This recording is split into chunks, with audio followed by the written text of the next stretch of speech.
Welcome, my friends, to the Bob and Brad podcast. My name is Mike Keenitz, and today I am interviewing Dr. Fawad Mian, who is a board-certified neurologist. He combines traditional neurology with regenerative and functional medicine, offering advanced treatments in PRP, prolotherapy, and stem cells for pain relief. Today, we are going to be talking about what those all are, how athletes can use them recovering from an injury, or how people 50 and older can use it for pain relief. So, without further ado, here is Dr. Mian. Well, welcome to the program, Dr. Mian. Thank you so much for joining me today. Thank you for having me on the show today. So, we are going to be talking about regenerative medicine and non-surgical pain relief options. Yeah. So we're going to be talking about different demographics. So people that are kind of more high performance athletes, and then also people more middle age and older that are just having some chronic aches and pains. Mhm. So before we get going, I would like to know a little bit about your background information and how you got into this line of work. Yeah. So, my background is originally a board certified neurologist. Went out on my own roughly, I guess now 15, 16 years ago. So that was my background.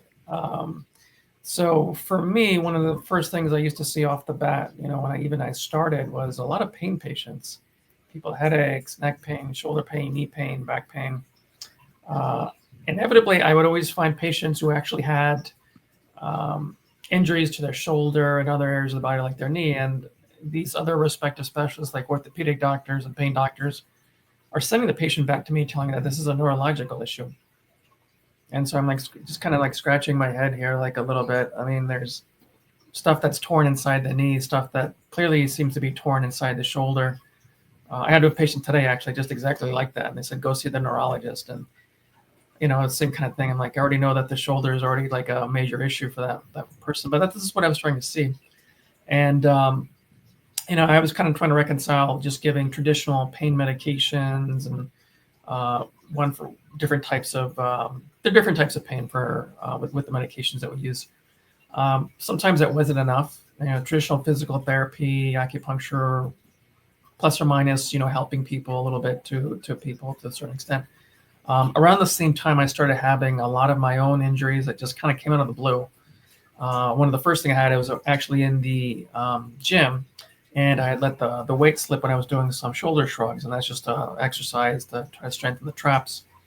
And that actually injured my AC joint, or acromioclavicular joint, or that means basically it's a small little joint that's in front of your shoulder over here. And I was in a lot of pain. I couldn't lift my arm above my head. I couldn't put my arm behind my back. Just a ton of pain. Couldn't sleep on it. Couldn't lift weights. And, I exercise a lot. So for me, it's really important too as well. I felt miserable. And so the thing that I did was do what everybody else did. Go see the orthopedic surgeon. And that's exactly what I did, because I figured they'd be able to take care of the problem. One of the first things that the surgeon says to me is, well, maybe we can get a surgery out of you. Maybe there's a torn labrum there that I can repair. I'm like, this isn't exactly the thing that I want to hear. First thing I want to hear when I go see the doctor, like, let me see if I can just start getting in there and start putting stuff back together. So I wasn't really happy with that. I had gotten the MRI. Thank God there was nothing torn for him to try to repair and sew back. But I did have a lot of arthritis in that small little joint that I mentioned. And his physician assistant injected steroids twice, which ultimately proved to be more of a mistake. When I looked at my joint under the ultrasound, after that, it literally looked like a dog was chewing on a bone. That's how bad it looked from the steroids, because the steroids actually are toxic to things like bone, ligaments, tendons, and all of that. And so despite all those steroid injections, I still felt pretty miserable. Then what happened is, then it was like a domino effect among with the foot and ankle issues. I started having bad plantar fasciitis. One day I just got up and I was just walking and my foot really hurt. Prior to this, I had been in New York and Atlanta for training and all that. And I walked a lot, and foot just started hurting. So I did what everybody else does: go to the foot doctor. Foot doctor takes some x-rays. You get the obligatory orthotics too as well. So, I got those. Pricey, of course, and then uncomfortable too on top of that. But I did what I was supposed to. Pain wasn't getting much better, so I did what a lot of people do: get more steroid injections. And it's steroid injections for my plantar fascia. And I had it a couple of times. And by the third time, I was like, okay, I think I'm feeling a little better now. I said, I can't give you any more than that. And so, okay, I feel a little better. I'm going to go run on the treadmill. That was probably one of the worst mistakes I could have done, because then I actually injured my Achilles tendon, which is the tissue on the back of the heel, extension of muscles and tissue that go down the back of the heel. So it was really hard to walk. I mean, I felt like I was limping. I had to wear Frankenstein shoes. I'm still here in my mid to late 30s at this point, so that's no reason for me to be wearing those kinds of shoes, really. But that's actually what I was wearing when I was out with family and friends. They're like, my God, you're walking like somebody who is 90 years old. You cannot walk. And say, what happened to you? Then the domino effect is kind of when you start changing the biomechanics of how your body moves, it starts affecting other things too as well. And lo and behold, I had an ACL repair, which is a ligament repair. Commonly, I think a lot of people commonly know that's a torn ligament. A lot of people within the knee, a lot of people know this from sports-related injuries and famous athletes and all of that. And, I'd gotten the surgery many years prior to that. And when I did an MRI, I found out that the surgical repair that was theoretically done wasn't intact. So the surgery actually had failed, and my knee was hurting again. So between my shoulder, my foot, and my ankle, and my knee, I did feel like I was 90. And I felt really miserable at that point. And, the foot doctor, told me eventually, after doing a couple of different treatments, that, maybe what we might need to do is shave the back of the bone on your heel. Not exactly what I really want to do. I've already been through plenty of surgeries as it is. And actually with that surgery, what actually needs to be done really is they have to shave the bone, but they have to detach the tendon, get rid of the stuff that's kind of torn a little bit, sew it back on. So it's actually a major surgery. It's not something that's a small surgery with little downtime. I mean, so it just sounded completely miserable to me. And the only alternative besides that were just pain medications, which I didn't want to be hooked on. I was still working, and I didn't want to have issues where it's affecting me cognitively, and I'm not able to help my patients the way that I want to. And so at that point, I was really at a crossroads with everything. And, it was either drugs or surgery, or I do something different or find a different way. So this is roughly about 2011, 2012. And even though the internet obviously has been around for a while or whatnot, the amount of resources that are available the last, 5-10 years is way more than it ever was when I was searching for answers back then, because there really weren't a whole lot of answers. I stumbled on something called prolotherapy. Prolotherapy is an injection type therapy where a sugar-based solution or some other types of solutions are injected. It causes a localized inflammatory reaction to try to help stimulate healing. It was something that actually was developed a long time ago, just kind of fell out of favor with other medications, steroids, and things like that. So I actually looked for places where I could go. There was a place in Colorado where somebody was doing some training. So, I wanted to learn more about it. Got some training, had my heel treated too as well. Felt better, not all the way where I needed to be. So I kept digging. I've actually stumbled on platelet-rich plasma, or PRP. A lot of people do know about that one. So what that is, kind of when we take your blood out, we spin it down and concentrate the growth factors. And nowadays we use guidance for that. For us, we use ultrasound guidance to get into the areas of injury. But essentially, that was able to fix my plantar fasciitis. It did take 2 treatments because I had done to do 3 steroid treatments. My Achilles tendon was a hot mess. I had to do a lot of PRP, probably about 5 PRP treatments on my Achilles tendon to get that better. And then a year or 2 after that, I had to do a few touch-ups and things like that because it was really in bad shape. And I had we call a bony overgrowth or Haglund's deformity on the back of the heel. So it was really aggravated. And now I'm back to the point where I am not wearing the Frankenstein shoes, thankfully. I'm able to run on the treadmill. I'm able to do some level of physical activity. What I can't and I don't want to necessarily do just yet, I mean, even though I've done these things without knowing that the surgery failed, doing cutting movements and doing sports-related movements where I really want to push myself. So I haven't done too much of that, although I had done that prior to knowing that my ACL was completely torn or didn't take, since the surgery actually failed. Anyway, it's just a telltale thing where just because you have a surgery doesn't mean that everything's going to be fine afterwards. You can often have a lot of issues afterwards too. And so with all of this, as time was going on, I was also implementing a lot of this with my own patients, just an early adopter of a lot of things. So when I brought in PRP in roughly, I think it was late 2012, early 2013, I kind of brought it in because I thought it was something that really significantly was helping me. And at the same time, I thought it could actually really help a lot of my patients, because what I felt is that a lot of people have these chronic musculoskeletal issues, and it's kind of like kindling pain. And that's kind of, with the nerves and tissues and all that, because there are nerve endings everywhere. And so we started treating different injuries ranging from shoulders, back, neck, knee, foot and ankle, hand and wrist too as well. So that really helped a lot of our patients to not have to go towards surgery and not have to rely on pain medications all the time. And so sometimes I was even shocked at how well these things would even work. Initially, when I started, I was just amazed at, like, wow, these people kind of went from where they were told to really have surgery at that point, but they were able to get out of it and they were able to function even many years beyond that. So that's kind of where a lot of this was born out of. And then as time went along, we started adding in autologous stem cell therapies, and these are therapies that we get from the bone marrow. But essentially, this is just a stronger version of PRP in layman's terms, and it's much more robust treatment and can be used more for bigger injuries, things such as in the knee or rotator cuff tears and tendinous issues too as well.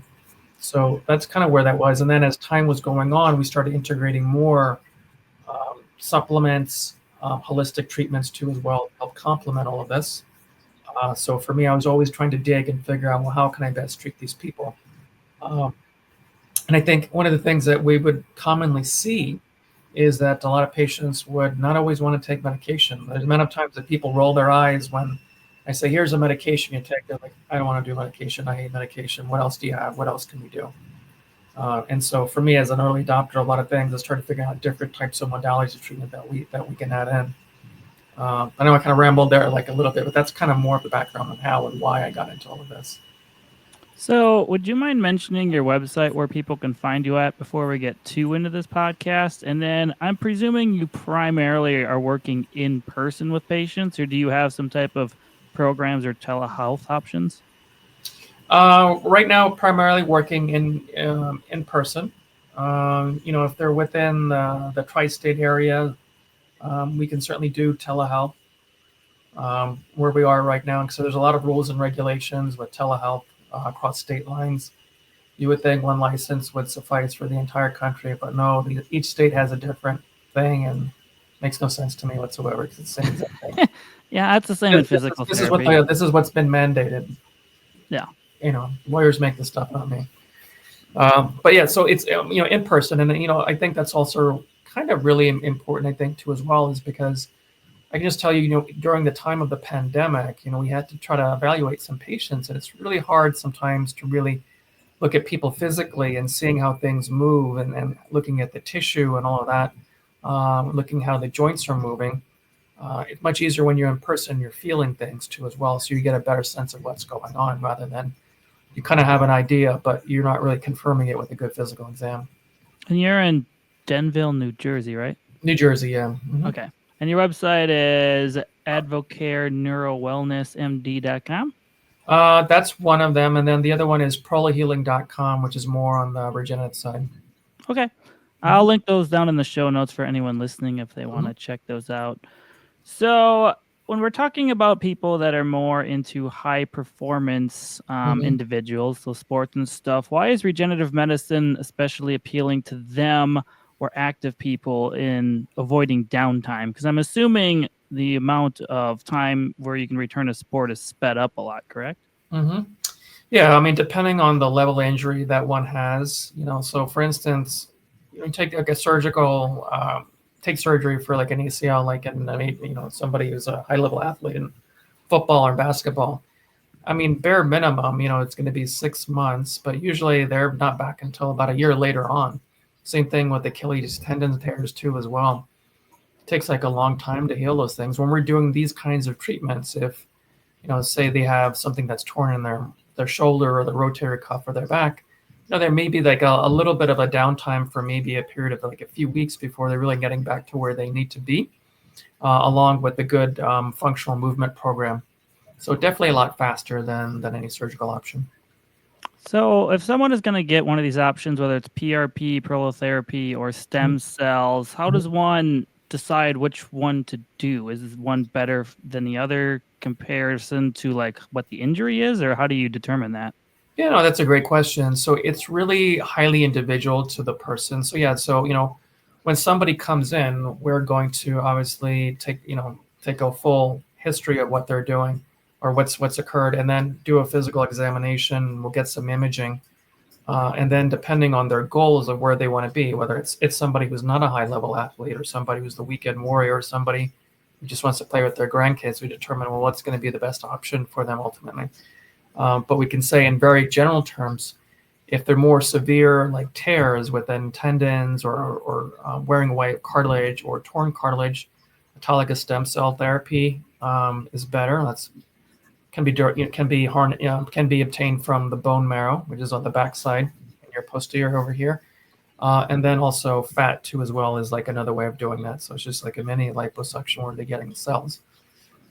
For more of those medium grade issues, the PRP can suffice pretty well. I've been able to do it on people who are actually quite severe, and we've actually had some really good results too as well, ultimately with that. But PRP or stem cells are kind of be the way that most people would ultimately go. If it's something that's pretty minor, and that involves primarily just ligament by itself, and more of a simple thing, then sometimes prolotherapy can be a good option. Going to be a little bit of a lower cost, but what I found with prolotherapy is it does take more sessions to get people better versus the PRP or the stem cell therapy. Sure. So, what are some common myths or misunderstandings you hear about these treatment options? A number of different things. One thing that I didn't touch on that some people may not be aware of, or maybe many people might be aware of it. So, there were a lot of like stem cell therapies that were in a bottle that people were getting, that was getting pushed by various providers from different specialties and whatnot. And the problem with that is that number one, there was no active stem cells in those bottles. It was just dead tissue, maybe some growth factors here. It's just dead tissue, and they could cause localized inflammatory reactions. So these aren't cells that we obtain from like the umbilical cord or waist or placenta or anything like that. Or some people think like babies, nobody gets that at all. So I just wanted to clarify that. These are obviously harvested from your own body, ultimately. And the thing with this is that because it's your own body's cells, what they do is they kind of orchestrate how cells are trying to heal around the areas of the injury. With stem cells, just kind of be more of like the general contractor, sending signals, growth factors, and orchestrating everything. And ultimately, these treatments often require multiple things, I think, for people to get better. And it's not just there's just magic in the injection that we're doing, because that part's really important. But what you mentioned, one of the myths is that sometimes people have been injecting it very blindly doing these treatments too as well, which don't work quite as well. And so you really need to have guidance for these things. I can't tell you how many times people come in here and like, oh, I had a PRP in my knee. They just stuck it in the joint and just jammed it in there. People could miss actually the joint by actually even putting the needle in there. Or they may not know, for instance, that there's actually inflammatory fluid that's within the knee, and then the PRP actually wouldn't work very well because they didn't drain out the fluid out of the knee. And so, you're looking at somebody in totality with like their total health, whether they're adding in different supplements, functional movement, along with the treatments, gives somebody the best opportunity to really try to get well. These cells, we're talking about myths, can help differentiate into different tissues, but they're more guided towards what's actually being treated. So that's things like tendons, ligament, cartilage, and all of that can kind of be geared towards healing that and getting that better. I think that is a little bit of a misnomer, is that people sometimes think that they should just wildly regrow everything. Well, now that's not always the case. We can't even say that really at this point, but when we have to look at things radiographically and we've looked at tissues and tendons after these treatments, we do know, hey, it does look way better than it did and way more intact than it did. I've even proved that to myself when I've done my self treatments, where the ligaments looked better, the tendon looked better, looked more compact. So we do know it has an effect on these kinds of things. And then the last thing about the meth thing is that these cells, if they're coming from yourself, there really haven't been any cases of where these things are causing cancer or anything like that. That would be if you're getting it from another source or whatnot. Is there, correct me if I'm wrong, I thought I heard there's like looking at neurological regrowth with stem cells. Is that not real, or am I just making stuff up? No, that is real, but these Okay. are things that are either trial based, either in the U.S., so very tightly regulated, or they're done overseas. And then it kind of varies in terms of the cells that are being used, because some people are using umbilical derived stem cells. The problem with that is that can get trapped within the tissue, within capillaries in the lungs. And what that really means ultimately is that not all the stem cells are getting there, number one, but then number two, there's also increased risk of clotting and increased inflammatory action. But a lot of that stuff is going on outside of the country. Some other places are trying to do more bone marrow derived and fat cell derived stem cell therapies to try to help heal things. So I think the jury's still out on this. I find this actually very exciting. I would love to be involved in more of this kind of research ultimately. So for me, just seeing patients, as a neurologist who have had stroke or spinal cord injuries or head trauma, where, they've had concussions and they've had injuries to the brain, trying to help reprogram things and regrow things. That's something I feel is exciting, but I still think we're really in the preliminary stages of a lot of this stuff. Do you mind explaining a little bit more in depth? I know we talked about stem cells quite a bit, but PRP and prolotherapy maybe a little more. I know you kind of hit on them a little bit early on, but do you want to give a little bit more thorough explanation of exactly what they are? Yeah, so prolotherapy, really designed 70, 80 years ago at least. And so what they were using actually was a sugar-based solution, dextrose. Dextrose is sugar. And so combined in a syringe with some saline, maybe like a little bit of an anesthetic. And the whole point behind this is that with that solution and that injection, it actually causes a local inflammatory reaction to the cells and surrounding areas.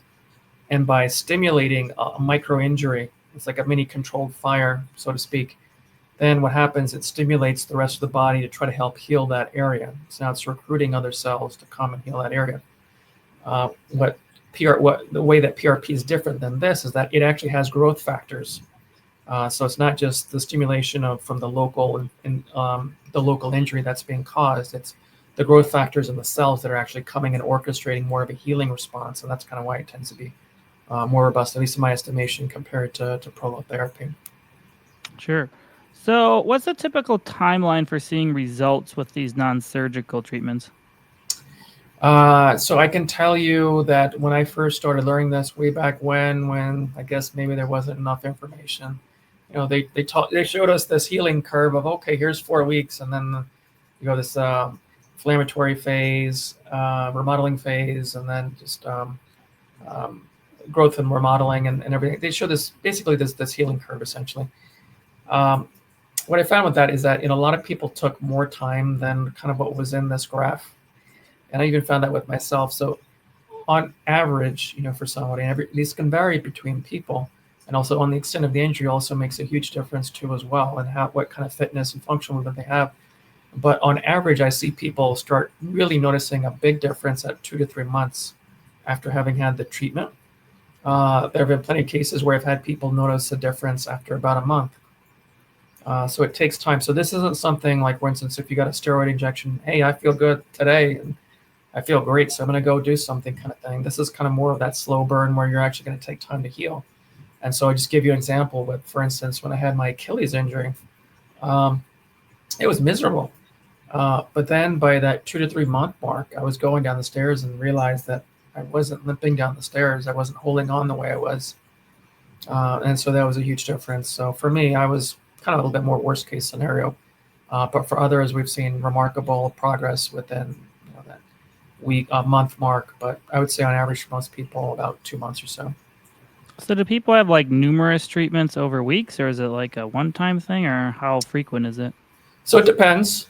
So kind of how I've done it is I kind of err on the side more of like multiple treatments to really try to speed things up and really try to help stimulate healing, get somebody to a point that's faster. And so for me, we'll may repeat things after 6 to 8 weeks, and a couple of different treatments. One of the things that I'm trying to implement now is also, we're trying to figure out more dosages of the platelets, say in PRP and cell counts and stem cells. So it's trying to be more standardized in the way things are being done now. So then it's going to be based more on dosage to see who would be more responsive to this particular dosage of PRP or stem cells. And so that's something that I'm actively trying to work on too as well to integrate that. And so by doing that, that might also cut down on the number of treatments too as well. Again, once again, taking into account, their physical, how physically they're doing too as well, their cell health and all of that. Is a lot of this covered by insurance or not? I've heard mixed things on that. I really don't know. Yeah, so the treatments that we're talking about are not covered by insurance, Mm-hmm. right? So they are out-of-pocket expenses, and they can widely range depending on the types of treatments that are being done throughout the country. I know you're in, I guess, the Midwest and the East Coast, West. It's all kind of different Mm-hmm. from place to place. Um, but I kind of look at it this way: uh, just because your insurance covers something doesn't always mean that it's the right thing for you, right? Because I can think, in the neurological world, from the fact that you can ubiquitously prescribe amphetamines and narcotics, and it's fine. Doesn't really fix anything, makes the problem worse. Or non-steroidal anti-inflammatories, we can commonly write those things very easily, but people sometimes don't realize that it can cause internal bleeding, blow out your kidneys, decrease your immunity, and then a lot of these ones, some of them may also have like black box warnings for heart attacks. That's why Vioxx got taken off the market, because people were having that years ago. But getting to, for instance, if somebody's going to have a surgery or whatnot, the cost of that surgery may be a lot, because you're taking into account that you're going to be out of work for a certain period of time, right? You're not working then at that point, so you're losing income. Number two, costs are not transparent by the hospital, even though they say covered. So covered today means a whole mess of things. That's minus your deductible, your co-insurance, your out-of-pocket max. And a lot of people don't even know what that is when they have these insurance. They just think they know that it's covered, and maybe they have like a high deductible insurance because they're putting in low premiums essentially just to cover the cost. And so ultimately it can be quite costly, because if you're going to a facility, they can be exponentially charging you for a lot, but there may be things where they might have like an out-of-network anesthesiologist or something that's out-of-network here or there that you're not aware of. And so the cost can be higher. And it's not uncommon for us to hear about patients who, I went to the hospital for the surgical procedure and I owe tens of thousands of dollars, and well beyond that too as well. And they're trying to figure out how to make ends meet, kind of thing. And then on top of that, they're also out of work and not having income. So cost in general, at least the way you do, at least are going to be more transparent when somebody comes over here and say, hey, this is your cost. This may be the payment plan that you may have. This may be your best option, ultimately. But there's some people where it just may be a bit cost prohibitive to a certain extent. And so what I'm always trying to find with everybody is, well, where can we get somebody to where at least there is an improvement of some sort, and then get them momentum. And so for some people, honestly, I mean, there are a lot of people that can start getting better with a little bit of physical therapy or things like acupuncture, but maybe adding in some supplements too as well. There are a lot of people who just simply don't move, don't get exercise, don't take care of themselves. And so it's just trying to nudge them in the right direction. And then maybe giving them a few smaller things, bite-sized things that they can do to try to get better. And so I'm always trying to meet people where they are ultimately, with where they need to be. But if I'm seeing something and I know that the injury is quite extensive or whatnot, tell them, look, the regenerative treatments are ultimately going to be the better option. Or if that's not the way you want to go, then I can always send you to a surgeon. You can get their opinion ultimately. Yeah, I deal with therapy also in a hospital orthopedic surgeon setting and outpatient. So there's a lot of hoop jumping, I would say, with insurance companies Yeah. to even get this stuff approved. So it can prolong your recovery period by a month to 6 weeks just to get insurance to approve it when you can probably already have been treating them for, a couple Right. months. So sometimes it's better just to skip that stuff, if I'm being honest. Yeah, I mean, sometimes you're just getting an MRI on somebody that really needs it. They're saying, well, no, you got to get an X-ray. Yeah. Like the X-ray is not really going to help me in this position. And then, you got to try physical therapy for 2 months. Yeah. Like And they're like then, miserable at that point. yeah, once in a great while, we could get them with physical therapy, but there's a good chunk of the time I'm just like, yeah, we're not doing anything for you. I'm like, I'm sorry. Like, you're pretty bad, like what you injured. So, Yeah. So switching demographics to more 50 and older, if people are dealing with joint pain, how can they avoid surgery using regenerative care? Well, it's the same principle. Whether or not somebody is going to be like high level athlete, you do have those folks who are, as they're getting older, there's wear and tear on ligaments, tendon, and joints everywhere. We see it all day long with the imaging on folks. And so, one of the things that I look at when we try to treat somebody is the concept of biotensegrity. And so what that means is that there are multiple structures that are involved in trying to help stabilize that joint. It's not just a matter of, for you can say whether or not it's like an HA injection, which is the hyaluronic acid, the audience is like a glorified WD-40 lubricant, essentially, that you're putting into a knee. It's not just that, right? We're trying to help stabilize the ligaments that surround the tendons and the tendons that are injured, the ligaments that are injured, and then also trying to heal cartilage too as well, and trying to heal bone to a certain extent as much as we can. And so, for instance, I'll ultrasound the knee, even though I even see this with my own knee that had the ACL repair, is that, look, there was actually an MCL injury too as well that was never picked up on the MRI, and I actually had to do PRP on it to stimulate, and it was actually very close to actually the medial meniscus on the edge, which is that cushion that's in your knee on the inside. And I had to try to fix that, because if I didn't, I probably would have had a worse issue, worse injury, or major reconstruction ultimately. But trying to treat all the structures that are involved are really important. I think ultimately, for somebody who's 50 plus, I think it's also really important to know what you're consuming too as well, because diet often gets overlooked. So things like processed food, inflammatory foods, for some people it's gluten, dairy, it could be corn, sugar, soy, different things for people, depending on how you test things, can be inflammatory to the body. And so knowing that, trying to eliminate some of the things are really important to try to help decrease the wear and tear. And then supplementation may be beneficial, whether or not it's the obligatory glucosamine chondroitin that people are on versus other anti-inflammatory supplements that are out there. There's turmeric or fish oil, can also be helpful to help mitigate some of the pain and the inflammation. And then one of the most important things that I always feel like keeps getting overlooked, especially as you're getting older, is moving and exercise. And so if you're combining all of that with movement and exercise, you're putting more of a load, muscular load, like on your knees, and you're doing exercise, you're going to stabilize that knee a lot better and help prevent some wear and tear, like in the knee, say, for example, than if you're kind of sitting around, you weren't doing a whole lot. The other thing to that is that as we get older, we lose a lot of muscle mass. As we get older, we start losing a certain percentage of muscle mass for every decade as we get older. And trying to replace that becomes harder. So that means you have to have increased protein intake and then stimulation of the muscle to keep it strong, to try to help protect our joints. So we're kind of integrating all of this together. People tend to have pretty good outcomes, or better outcomes, versus people who are not, ultimately. So I think, for people who are 50 plus, all of those components are really important. Yeah, I had a patient the other week who was probably in his 70s or something, and he had low back pain, and he comes in and he goes, "Yesterday I was terrible." And I'm like, "What did you do?" It's like, "Nothing. I had a migraine and laid in bed all day. But this morning I did my exercises and moved around a bunch, and now I'm actually feeling good." I'm like, "Yeah, that's because you're moving." Like, he just couldn't comprehend that. Why he felt so bad was because he did nothing. But yeah. Yeah, absolutely. So, which areas respond the best to your approach? I'd imagine, joints like shoulders, knees, hips, ankles, but like, does back pain usually work well with this or no? Oh yeah, I mean, I've had great success with like back pain and neck pain. So you mentioned the gentleman or the individual who had the migraine, for instance. Migraine. So as a neurologist, to me, migraine is just a symptom of something else, whether or not it's something that's hormonal, something in her gut, musculoskeletal imbalances. But I think what often gets overlooked is the cervical spine.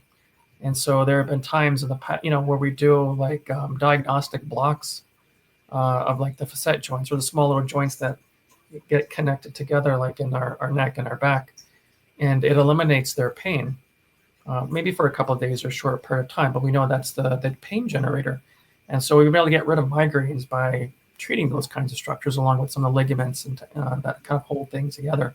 Same thing with back pain too as well. Can be quite rewarding. So treating back pain, and we're treating multiple structures from ligament, tendon, fascia, facet joints. For laymen, for the audience, these are all tissues and structures that are within the back, but also where the hip and the back come together, the SI joint, sacroiliac joint. Treating those is kind of like it's kind of like often the neglected thing that I see like in spine too as well, because the amount of times that we treated those are a lot of ligaments that go together, that connect it together when you look at things anatomically. And so treating that can cause, give people amazing results in terms of how they feel. They're like, wow, that was the pain I felt since, I gave birth to my child, and you go right on top of it and you were able to fix that part.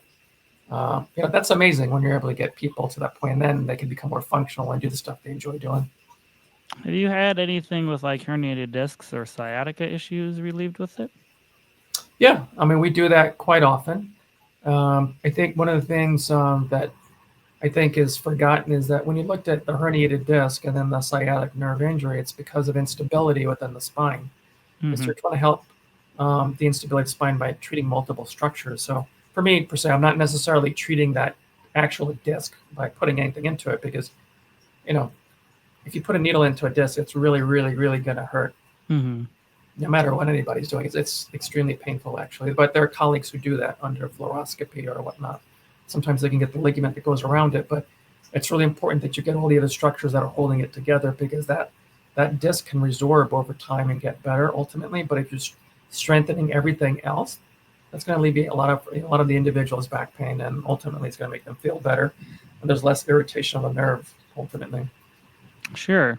So, can regenerative therapies actually restore mobility, or are they more just a pain relief option? They can restore mobility. I'm proof positive of that for sure. But we've had plenty of patients where they were actually to get back to the physical activities they love their doing. Whether it's I have one patient who had bad tennis elbow and couldn't play catch with his son, and we had to do a couple of rounds on him to get him better, but he was able to go back to doing that. So he actually had his mobility. He was actually able to go back to the activity that he enjoyed doing with his kids. There are some people, for instance, when we treat their knees and they can't go down the stairs, or they can't like kneel down and play with their grandkids.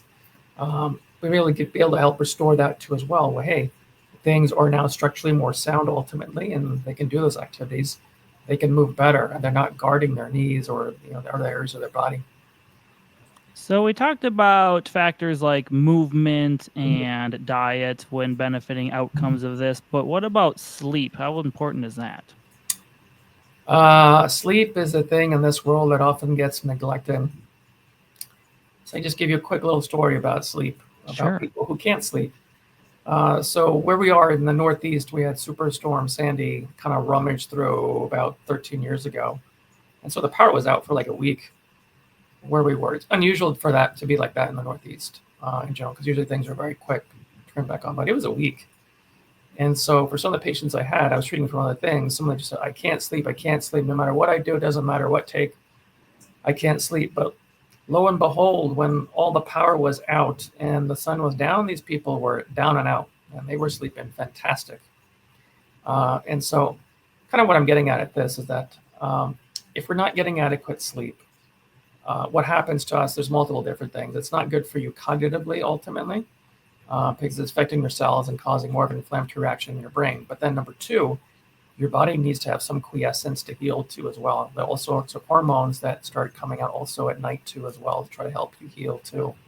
And so if you're disrupting that, your circadian rhythms, by not getting the sleep that you should be getting, everything is going to hurt more. Think of it as also like for those of us who are a little bit older who don't get a good night's sleep, you wake up, you're like, man, everything hurts. My body hurts, my shoulder hurts, my muscles hurt, everything hurts.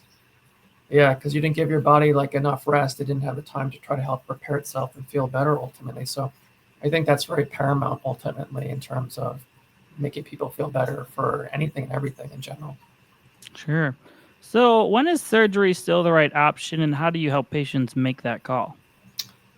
Well, I give you some examples. I'll give you an example of somebody recently that I had. The guy came in, was complaining of like some arm pain, numbness, and tingling. I thought he had a little more of like an ulnar nerve issue or whatnot, but still had some pain in his arm.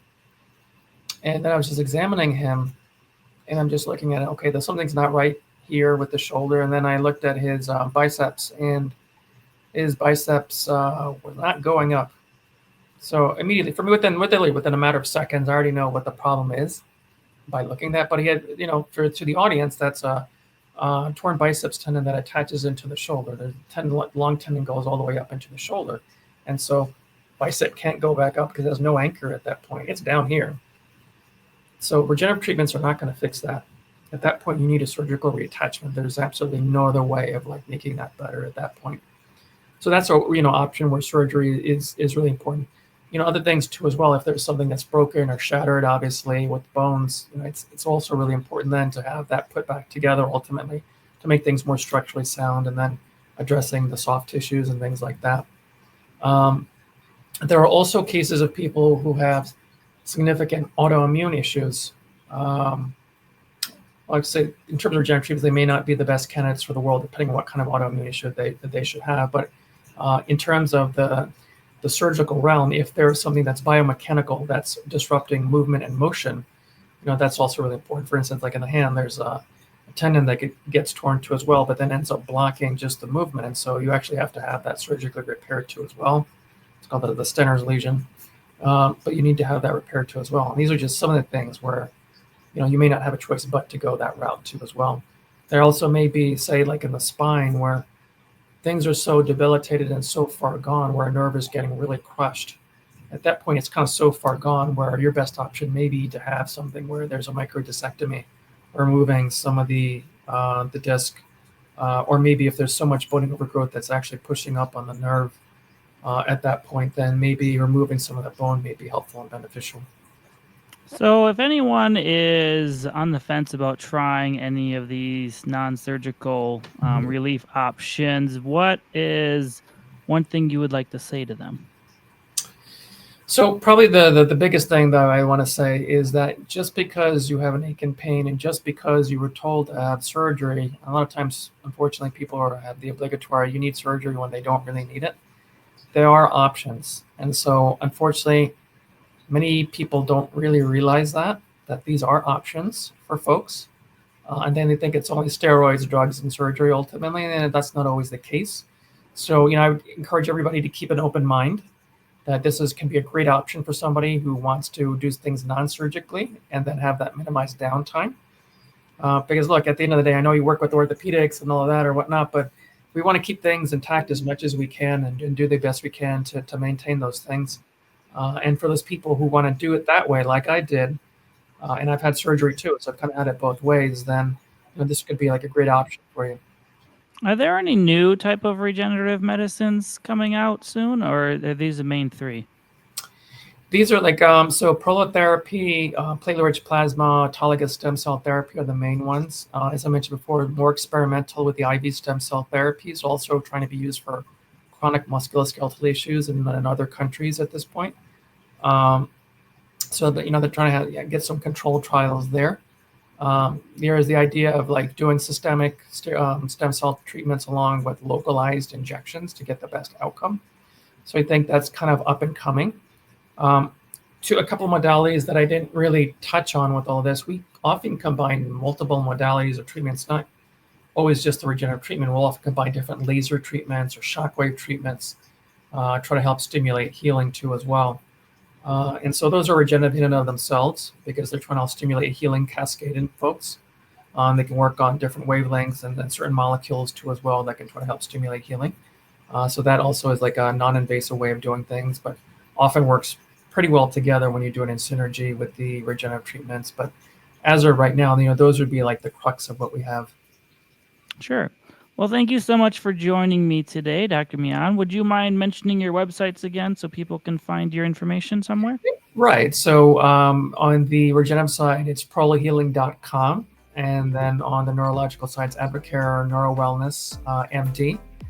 We're located in Denville, New Jersey. Well, thank you so much for joining me today. Well, thanks so much for having the show. I really enjoyed it.